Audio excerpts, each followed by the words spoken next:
The following content is provided under a Creative Commons license. Your support will help MIT OpenCourseware continue to offer high-quality educational resources for free. To make a donation or view additional materials from hundreds of MIT courses, visit MIT OpenCourseware at ocw.mit.edu.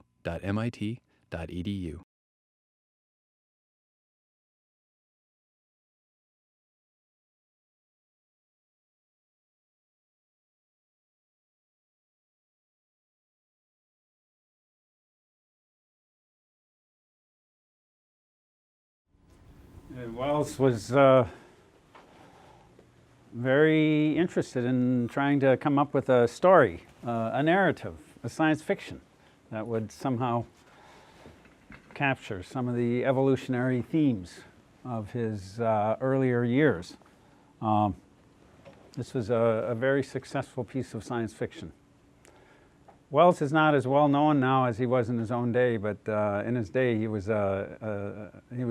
definitely a highly influential thinker, and he wrote numerous books, lots and lots of science fiction, but he also wrote nonfiction, journalism, tons of journalism. I mean, I read one account of Wells that said he published over 4 million words just in his fiction in books, and then about twice that in his journalism.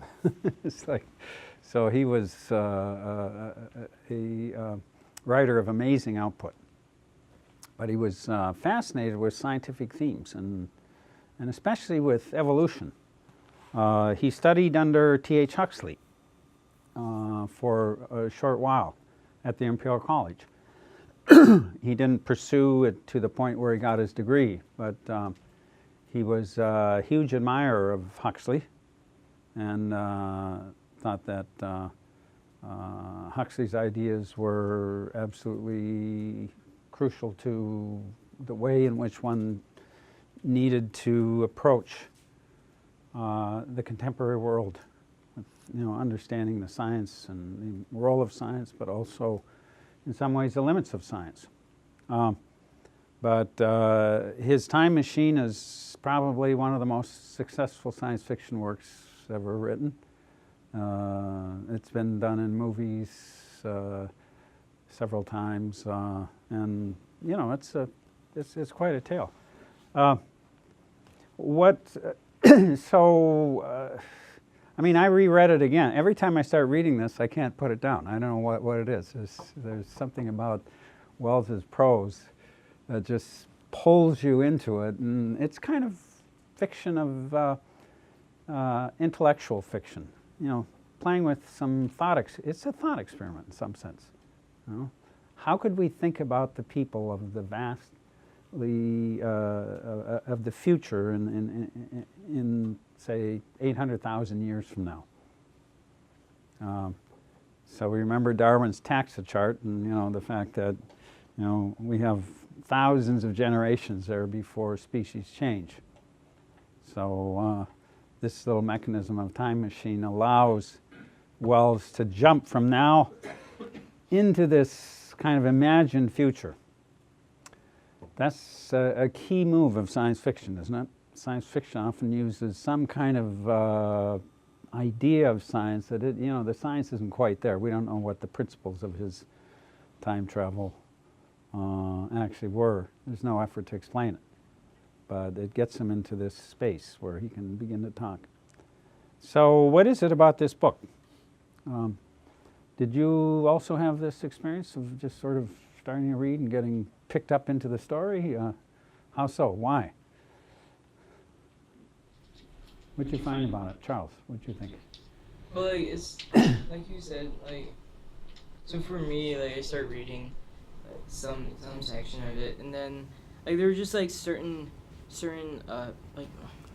maybe not paragraphs, but few chunks that are just really well written, and they kind of just draw me in, and I'll reread that little chunk that I see, and that's kind of how I get stuck in there.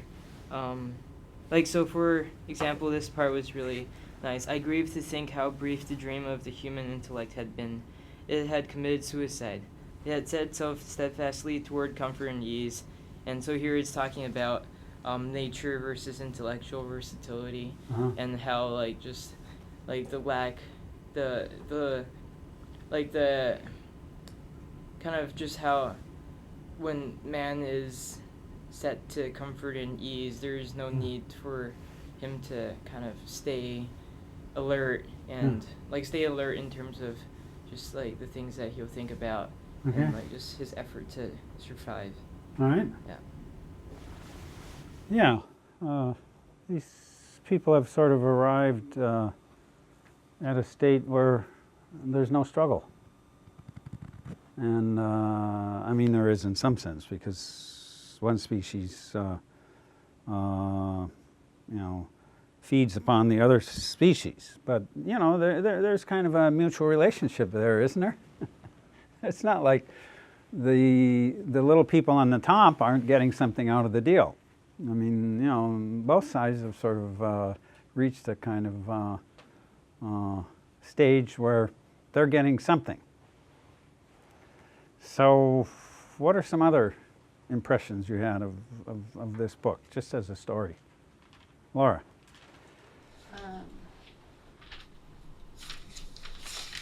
In what sense? Well, just, how did you feel about it as you were reading it? Was it... I thought it was interesting because a lot of the other books we've read have been more subtle in this way of like Darwinian thought. Yeah. But this one was really in your face, like these two good point. ways, and he actually like, really discusses, evolution. So I thought that was pretty interesting. Yeah. Did anybody notice any kind of principles of evolution that sort of found expression in the book? Ideas of evolution. One of the, well, let me put it this way. The Eloi, what are they, in what way are they, how are they being maintained? And what does it suggest about the Eloi in terms of their status in the world? Are they like equal partners, or are they... Yeah, David. I think, well, the Eloi are small, so they're not physically fit. And I think I read somewhere that the sexes were very similar to each other. Yeah. So sort of evolutionarily, they converged into one. And it sort of goes, I think, against evolutionary theory, in the sense that in evolution, you're always looking for that variation, and that variation is what drives natural selection. But again, like, there are no problems like disease or war in the society, and so without the necessity, there's no need to improve, which is sort of ironic, because we're looking for solutions, and it's sort of H.G. Wells sort of says, like, if we solve all our problems, then what'll happen next. And I thought like the androgyny and their weakness and everything was a really interesting point, and he made the point that I guess that there was no longer any competition in the species. There was no sexual competition. There was no, he said something about like when society is perfect, it doesn't matter if you're weak or strong, because the weakest will get by just as fine as the strong will. And the strong is unnecessarily strong, so Extra effort. yeah, it kind of gets weeded out. So. Yeah, I mean, that fits into the kind of, in some popularized way, the concept of evolution is, if there's no evolutionary pressure for competition, then there's no process that's going to enable stronger to survive over weaker. So if people ultimately attain this kind of perfect state, really and truly, what would it do to them? It takes us all the way back to that second part of Malthus, where Malthus says, you know, necessity is the mother of invention. Necessity is what gives rise to the mind, and this whole competition. And the quote that David read is right on that exact point. You know, if there were no competition in society, and society were totally stabilized, you would, under kind of a utopian dynamic or situation, you would in time sort of just lose any kind of unique expression or advance. So this reflects something in Darwin's work, in this whole concept of domestication. What does domestication do to species? Remember we talked about artificial selection? What about those domesticated species? What happens to them as humans, like cats and dogs and cows and chickens and things of that sort? How are they, you know, as organisms, how do they compare to their ancestral wild forms? Yeah. Well, they're no longer bred for like competition outside. They just they're subsistent on their masters or the people who own them. So essentially, if they go into the wild, they'll just die out as soon as they get there. So they can't compete. They can't compete. So they become, their forms become much more juvenile, really. Domestication sort of tends to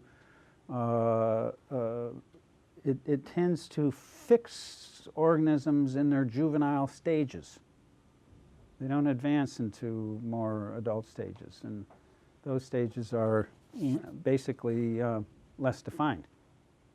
So these little people, the Eloi, are kind of little domesticated humans in some sense. They've been domesticated as, well, he says in the book in one passage, they're sort of like cattle. I mean, different, of course, but they're basically being maintained. So, okay, so we have this this sort of weird tale of the time traveler.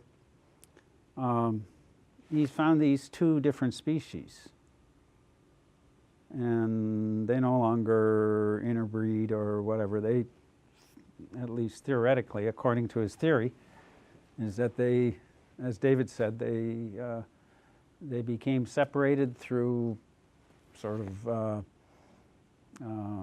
a division of labor, you might say. Or one group became the source of the labor, and the other group became the consuming group. And as they developed into these advanced stages, they sort of separated into two types of species. And in some ways this reflects some of the thinking of Stevenson in Jekyll and Hyde. What are some of the parallels here between Jekyll and Hyde and Eloi and Morlocks? We have like there's like kind of a division between what used to be one. So obviously, but they're just on different scales. And one of them is thinking in terms of society. What would happen if you just put like all of a certain characteristic in one side, and then everything that's the opposite on the other, like kind of like just separate out, create this kind of gradient. And then obviously in Dr. Jekyll and Mr. Hyde, you have also this kind of separation of good and evil, and how they feed off of each other. Like there is this interdependency between Dr. Jekyll and Mr. Hyde, just in different ways, and same for Eloi and Morlocks.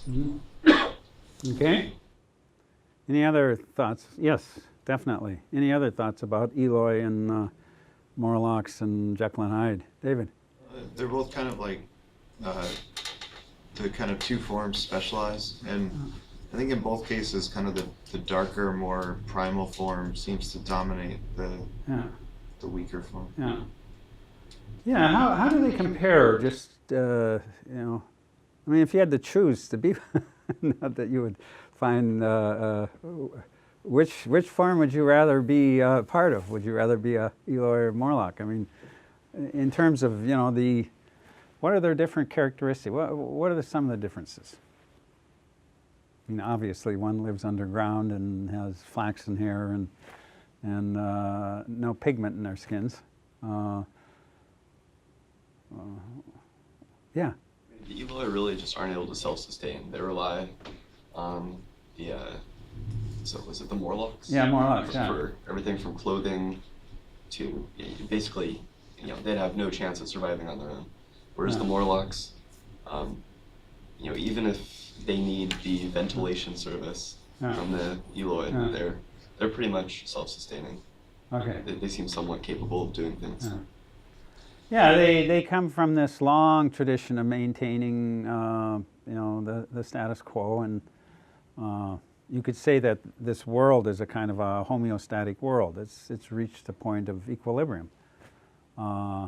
So in some sense, both parts depend on each other, but certainly the Morlocks are the ones that have at least some elements of ingenuity still. They maintain machines. They produce all the goods and things, simple as they are, that the Eloi consume, and they basically take care of things. Their only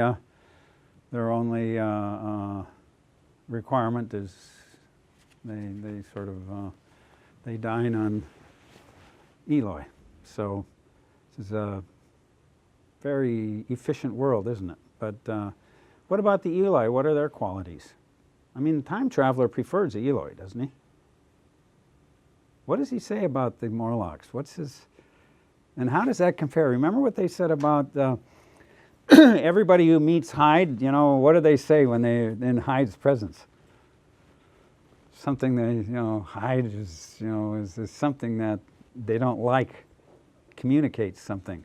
And that same type of dynamic is or interaction is the time traveler's response to seeing Morlocks. He doesn't like them. They're somehow inherently negative, evil.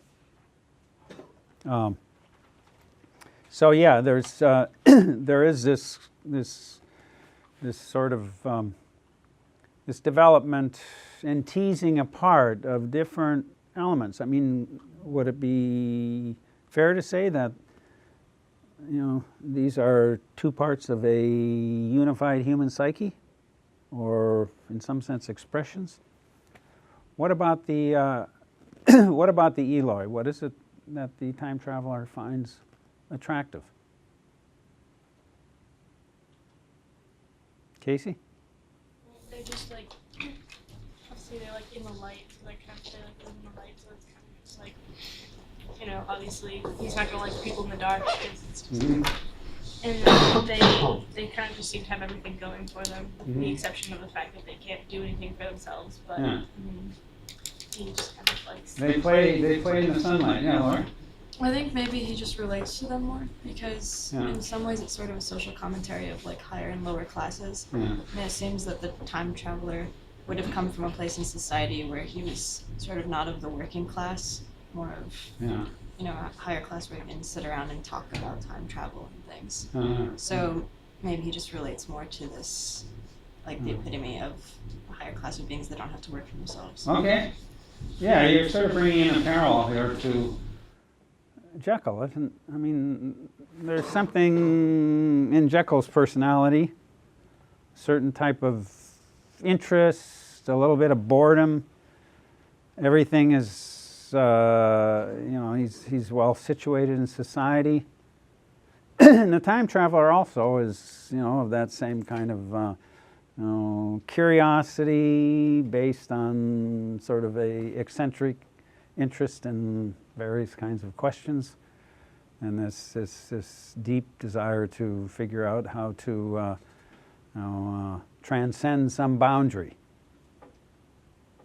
And in transcending these boundaries, both Jekyll and the time traveler enter into this encounter with the other side, the other, we would call it, some people would call it. That other side of the psyche, and in some sense that other possibility.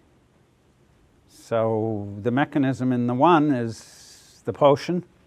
You drink it, you become the mechanism, and the other is traveling into the distant time, and you suddenly see this human entity pulled apart through the vastness of time into these or these evolved or devolved creatures. Yeah, David. I thought another interesting thing I thought about was how they treated him, because it seemed like the Eloi were like curious about him, but then like lost interest, and you described them as being like they were too dumb to never remain interested in him, and then but also it seemed like they weren't afraid of him, which seems strange because I mean I feel like with their relationship with the Morlocks, like they would have been more, I guess, wary of someone that they didn't recognize. And then the Morlocks kind of don't treat him as equals either. Like they want to eat him just as well, but they also kind of set a trap for him, which obviously they won't do for the Eloi. But in both cases, it just seems like they didn't even kind of question where he came from or anything. Like there's no sense of understanding for them of evolution or anything. Like they're not aware of it themselves. He mentions that the intelligence is gone. There's no intelligence left, because he's very disappointed when one of them asks if he came through the thunderstorm from the sun, or and he realizes, and he's dealing with a people who have no mental capacity. They're very much like, well, in some sense like children, but, children of today probably, that's not exact parallel, because children of today are curious and have lots of energy to, learn new things and so on and so forth. These people just pretty much play, sit in the sun, eat, and interact at some low level. Yeah, David. The book also says that the time traveler said that the Eloi didn't have any history, or they didn't know or have any accounts of their history. So I was wondering if that had to do with their lack of intelligence, because obviously with history there comes identity. But I was wondering what people thought about that. Well, I think that Eloi have totally just lost any sense of the past or the future. And all they really care about is living in the present. Because they don't seem to have, they wake up when the sun comes up, and then they go to sleep when the sun goes down, and it doesn't seem like there's any, they're not really worried about anything. And it's just they're just playing, and it seems like they only have one, they're only looking at life from the present perspective. They're not and so in that sense, just the scope in which they can see things has been narrowed down to just one very very narrow time frame, and I think that's another demonstration of the how the man's mind has degenerated over time. Yeah, they just sort of lost interest. It would be almost like, a parallel would be some incredibly wealthy individual who had been, satisfied in all dimensions. Everything is taken care of, this person, and so forth, and gradually loses interest in doing things. And, that's sort of a some kind of a process like that historicized through vast periods of time when things were taken care of. There was this, as I mentioned to you a couple of classes ago, there was this kind of theme at the end of the 19th century about degeneration. A lot of people concerned about degeneration and the possibilities, because degeneration is this notion that somehow civilization and higher entities can kind of retreat back into simpler, less complex forms and become, in some ways, lose their capabilities. And this is a type of expression of this broad cultural sense. It's in certain individuals, but collectively also, that culture and civilization could go backwards. I mean, don't you hear these narratives even today? I mean, sometimes you listen to political narratives, oh, we're becoming, our society is losing its capability to vigorously express itself and so on and so forth. I mean, degeneration is always a kind of narrative that's available for people who want to speculate or say certain types of things about contemporary times. And Wells has kind of picked this concept up and in some ways brilliantly sort of projected it into this this world of a post-evolutionary world. This is the end of history, the end of culture, the end of civilization.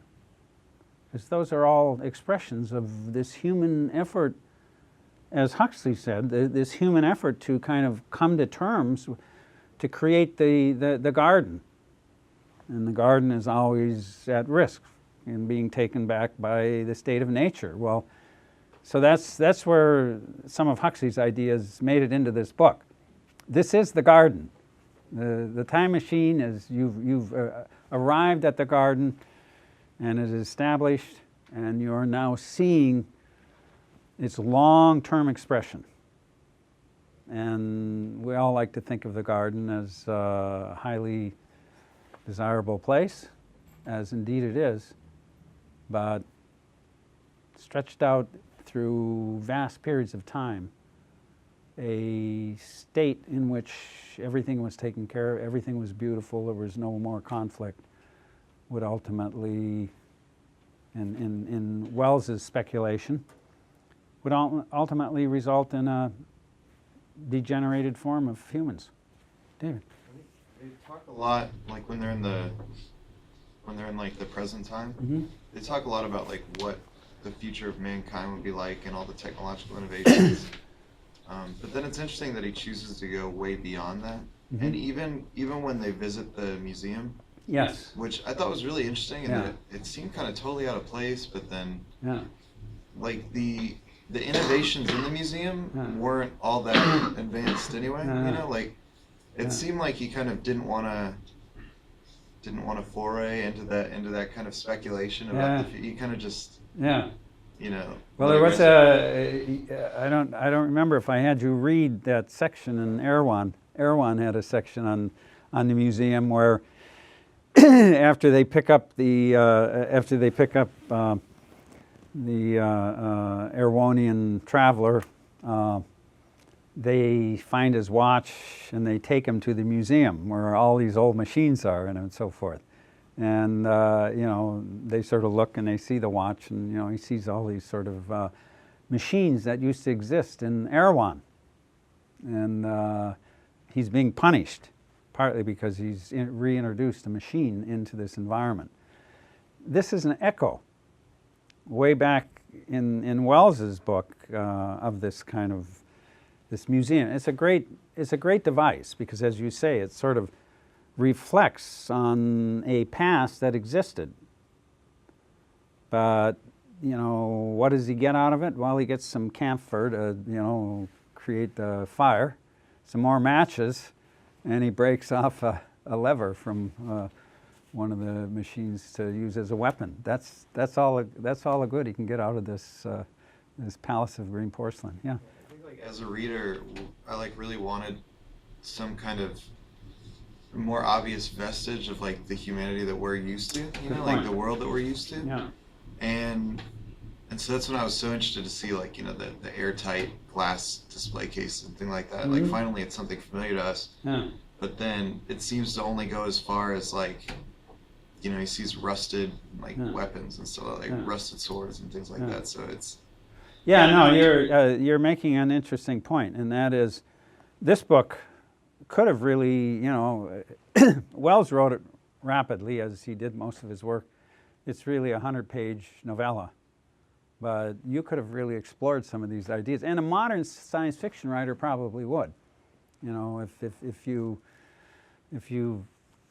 I mean, it's a tremendous idea for a book. I mean, it's absolutely, I think anyway, I think it's a brilliant concept at a certain level to just sort of explore some of these ideas. But you know, it's unsatisfying at certain levels. That whole chapter where he goes back into the pagoda to get his time machine and inserts the levers so he can escape, and it's like, I don't know, 2 pages long. And then he's gone, and you think, gee, you know, that was too fast. You know, Wells could have spent a little more time and created more of a scene and, you know, developed some texture to this. There's not much texture in the book, is there? I mean, it's a little like Candide. You know, Candide moves along and it bumps along, and you know the chapters are 2.5 pages or 3 pages, and you're on to the next chapter. And in the meantime, you've traversed the Atlantic or something, and you're thinking, whoa, you know, slow down. But the point of the book is different than, you know, to create a great fiction. It's a conceptual book, as have all the books we've been reading. I mean, the books we've been reading are largely conceptual books. Whether they're nonfiction or whether they're fiction, they're playing with ideas that are somehow connected with evolutionary speculation. And Wells is right in the center of that whole tradition, because his books were deeply informed by his understanding of evolution, and this opened up all kinds of new mechanisms for him. But yeah, that palace of green porcelain, sort of like the shining thing on the hill, and you'd really like him to spend more time on it, but it's completely decayed. There's not much left there, and it's just remnants of things. So there's very much a sense of gradual decline, isn't there, in this, even in this kind of environment where everything is, you know, he mentions that a lot of the buildings, you know, the parts of the walk are cracked, and certain, you know, things are maintained but not at a very high level. So there seems to be a kind of a gradual decline. So are there any other parallels in this book with Erewhon? Erewhon also played with the human form, didn't it? I mean, Butler was playing with the notion of, you know, can humans be selectors of themselves? Can they somehow improve themselves in their stock? These Erewhonians, are they not also beautiful? I mean, he remarks on the beauty of these Erewhonians. And that's why, you know, to me, Wells picks up this idea, and he goes in a very different direction with it. But you can see that there are lots and lots of connections between these kind of speculative utopias. They're both utopias. Erewhon is a utopia of a different type, but it's also a utopia in which machines have disappeared through the choice of people, and the time machine is a utopia in which machines have disappeared underground. They're down there someplace. But the Eloi, could they run them? I mean, they're basically like children. But they do maintain one last capability that ultimately is meaningful to the time traveler.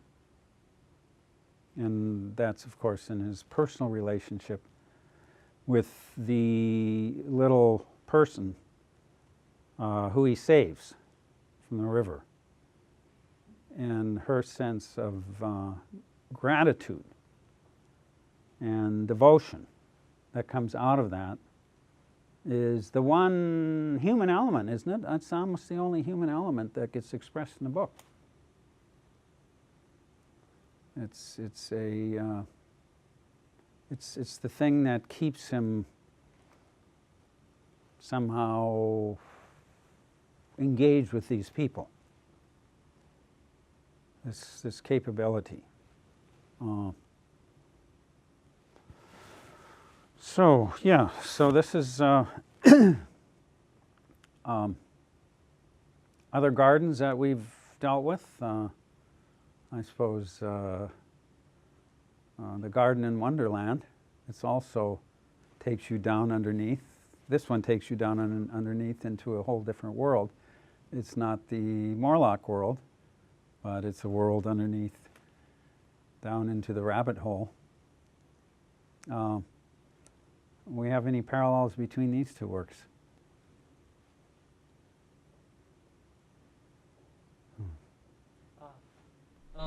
So, just like how Alice goes around and after every encounter of something new in this world, she tries to form an idea of how the world works and how to explain things, like what to predict, what not to predict. The time traveler, as he goes through, exploring this new world 800,000 years in the future, like there are every dozen pages maybe, like there'll be like some section where he just ruminates on the course of evolution or degeneration that man has taken, or like he'll just like ponder how like he'll hypothesize what evolution must have done to produce like the people today, and like why they don't actually have to work, and why they're so peaceful, and why there is like social uniformity. And so in that sense, just like how Alice is learning after every encounter, time traveler is learning, and he doesn't quite, and like even if he stays for a longer period of time, he can never really know what really happened. Like you can only conjecture about it. And I think that's the similarity between the two. Yeah, nicely said. Yeah, definitely there's this kind of mystery in this encounter with the environment and constantly trying to shape some idea of what's happening, what's going on. So there's a kind of a learning process. Only in this case, it arrives at a dark secret.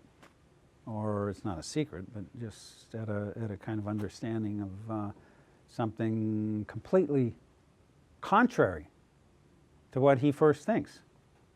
I mean, I think that's part of why the story turns into a page turner, because you sort of want to, you're sort of picked up into this world of, and you want to know more about, how this place works, and it's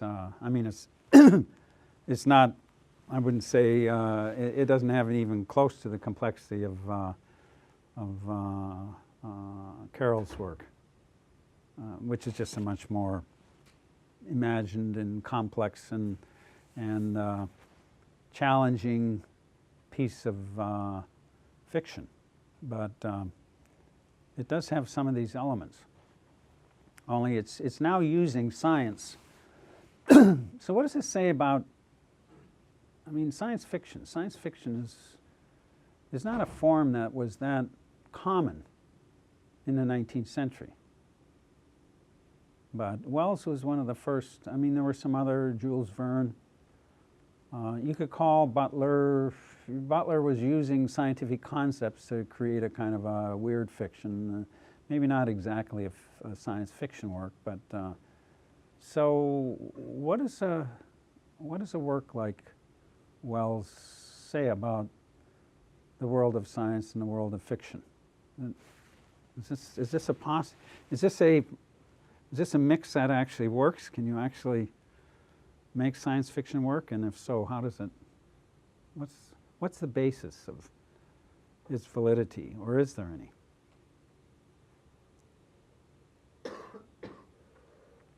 David. I think like science is so much about like discovery and answering questions, and like there's always been like a kind of curiosity associated with it.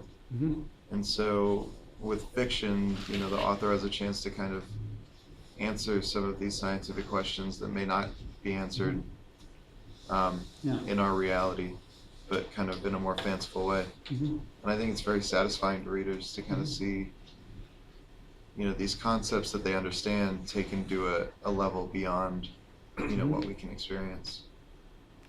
Yeah, we judge it in a different way, don't we? I mean, we don't expect it to stand up to some kind of scientific rigor, but you know, fiction takes a holiday. I mean, fiction is a form of, I mean, especially speculative fiction. It's a way of speculating and thinking in terms of some of the more rigorous principles of, you know, some scientific field. And so to kind of take these over into a world of fiction and to play with them and to think about them and to speculate about them is, yeah, it's satisfying. Even though we know it's wrong, you know, it doesn't matter whether Jekyll and Hyde, whether Jekyll actually had some crazy potion that turned him into, you know, another being, or whether time machine is capability. People do talk about time travel from time to time. I don't think the way in which he represents it has ever been even in ghostly possible. Yeah, David. I think it's interesting in a lot of science fiction, like there's a kind of initial condition or explanation that the reader kind of has to get on board with before they kind of allow themselves to be taken beyond it. And like, you know, Jekyll and Hyde, it's this kind of potion, and so and then in this case, it's the initial discussion of you know, time travel. It's like the book starts out with such an intellectual discussion of the concept of time travel, and I was kind of taken aback by that actually. It's like almost kind of dense right at the beginning. Well, and then once they kind of convince you, okay, I understand like where this world is going, then it kind of takes liberties and never really explains how it works. You know, there's some glowing thing on the machine and some mix of ivory and metal and everything. But but beyond that, once we've agreed to this kind of initial, you know, condition, we're good to go. We sort of we suspend disbelief, as they say, with a work of fiction, a willing suspension, and that opens up for us a gate, and the gate happens to be this speculative world in which Wells really wants to talk about ideas. I mean, the tale is not so important to him, in my view anyway, as, you know, exploring these notions of evolutionary futures, exploring some possible evolutionary futures and what they might look like.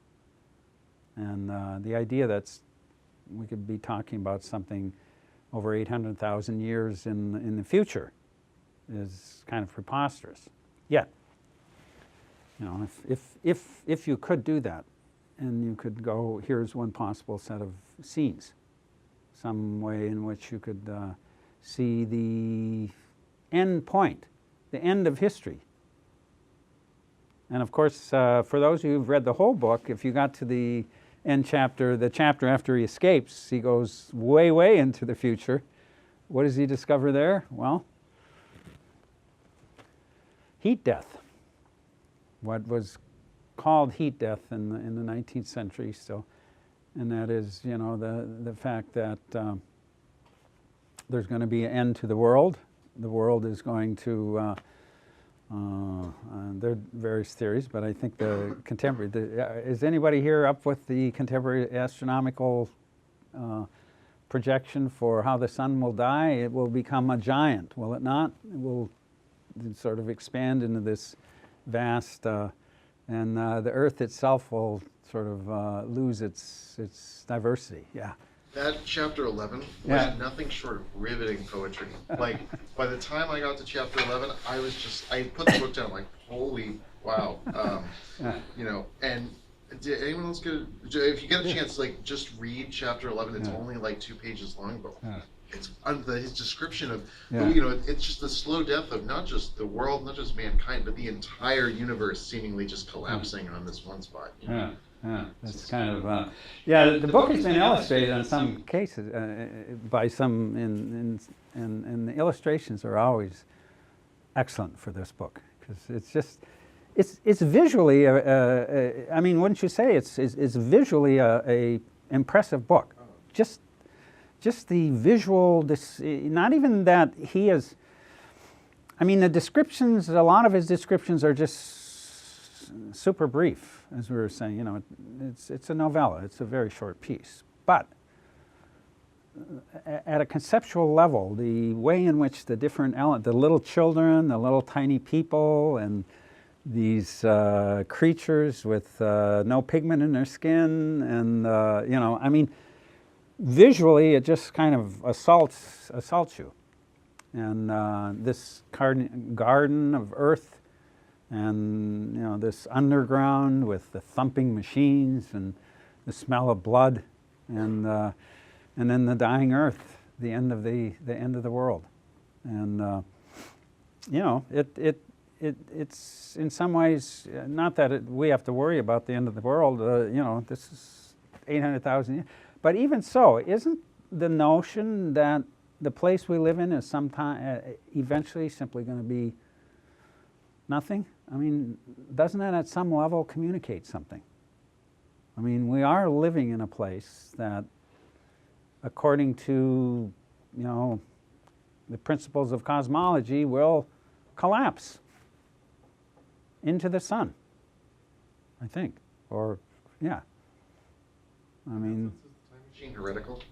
What's that? Is the time machine heretical in that sense? Well, you know, I'm not really up onto the contemporary. It was not, in Wells's time, it was not. It was, you know, basically followed the general ideas that had been developed up to his time in astronomy, you know, and what we would call cosmology now. The fact that you've got the Earth going from stateless to changing, and that you've got God creating man in his image, and then man going off and somehow splitting into two rather fragile... Oh, yeah. Well, I think everybody kind of takes a holiday when we get into science fiction and says, well, this is science fiction. we won't hold it as a project. But yeah, it is. Well, in another way, it's a good question, because Wells himself was a socialist, and in-your-face socialist, and definitely had views of the world that were, you would say, materialistic. I mean, he was a kind of a radical socialist, materialist, speculator, with using science and the principles of science to sort of develop his general commentary on society and civilization. But you would have to say he was a rabid secularist. He believed in, you know, this is it. This is the world. Everything else, all this other part of culture associated with religious views and so forth, was just, in Wells's view, not a serious proposition. David. Yeah, I was thinking about that in terms of, like, you know, design and how we think about it. Like, Yeah. it's very clear where he comes down on that, like, just from reading it. Mm-hmm. And you can imagine if the book was written by, I guess someone that was very religious or something like that, and was to express their ideas, the religious expression would be that humans are always kind of ascending to kind of a higher state of consciousness or existence or whatever. Yeah.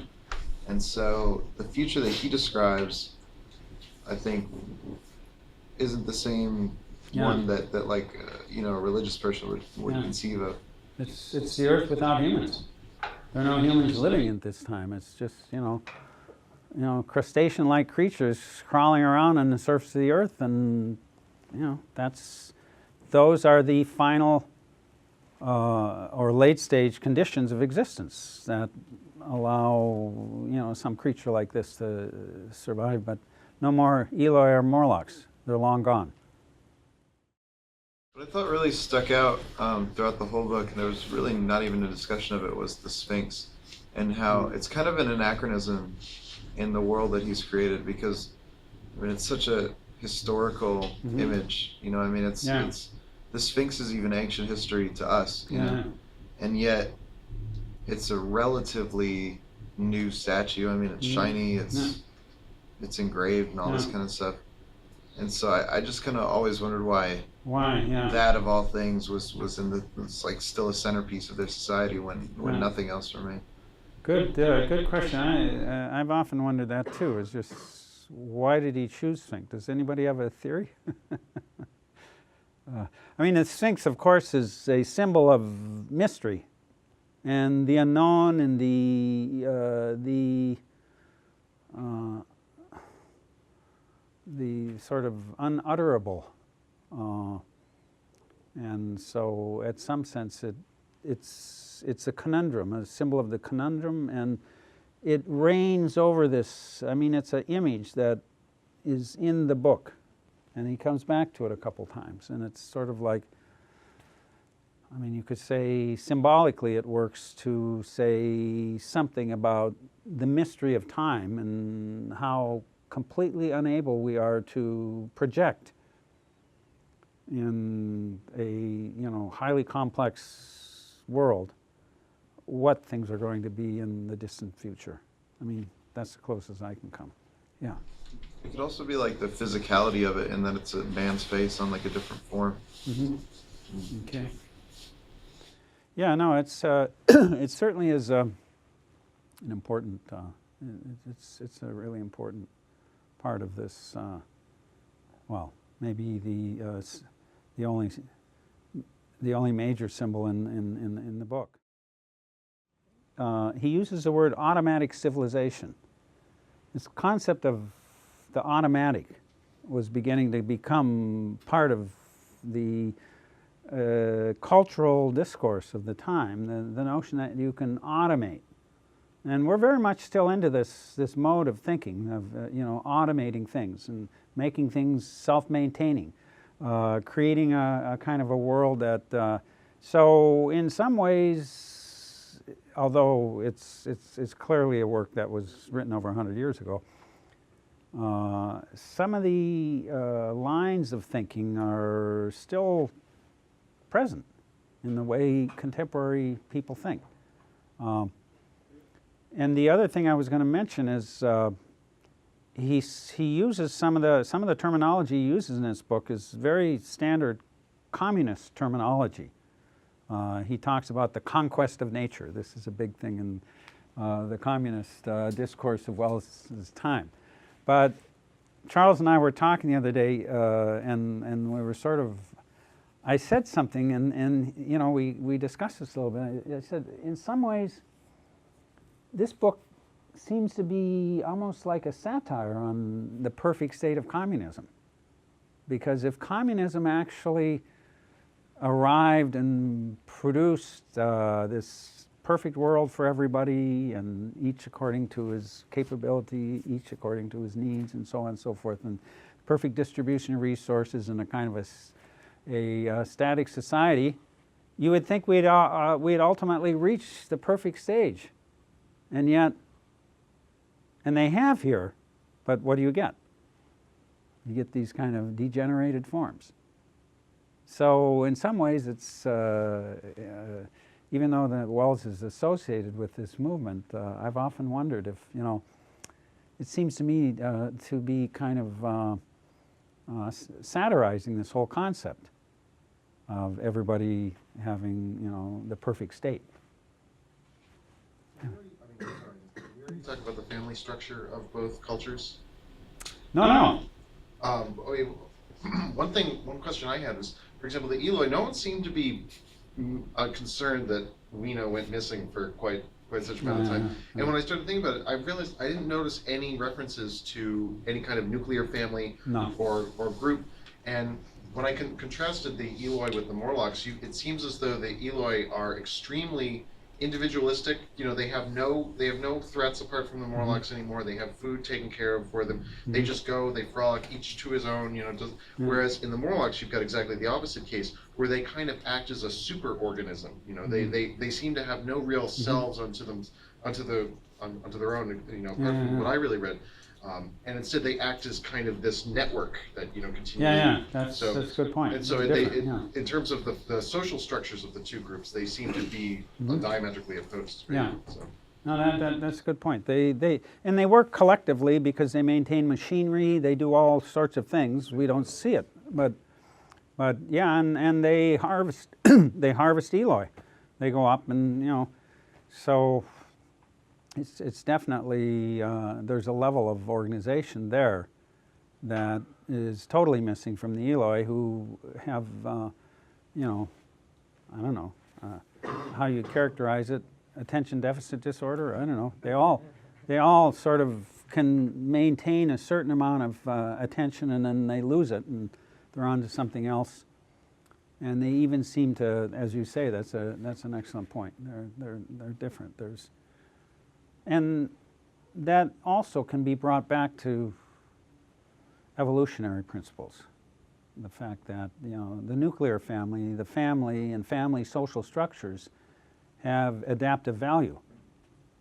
But when everything is pretty much just taken care of and you have a static condition of existence, these things are extra energy. You don't need to use the energy. And so a lot of things theoretically under those conditions would just break down.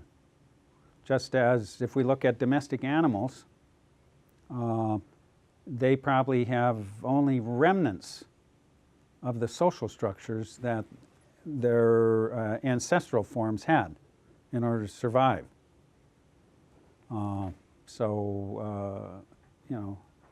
I guess one of I'm sure the dynamic in Wells's mind of the thinking about Eloi is behind his thinking of Eloi is really domestication. And so if you really want to understand who the Eloi are, you go back and read Darwin's first chapter, Variation Under Domestication, and and then. The selecting force here will be not the Erewhonians who are selecting themselves, but the Morlocks who are basically picking off the less robust forms and so on. So in some sense, humans have become domesticated entities. Well, it's all fantastic and. But it does kind of take you into this world in a sort of a fictional way that allows you to think a little bit about some of these ideas in a new and different way, what some of their implications are.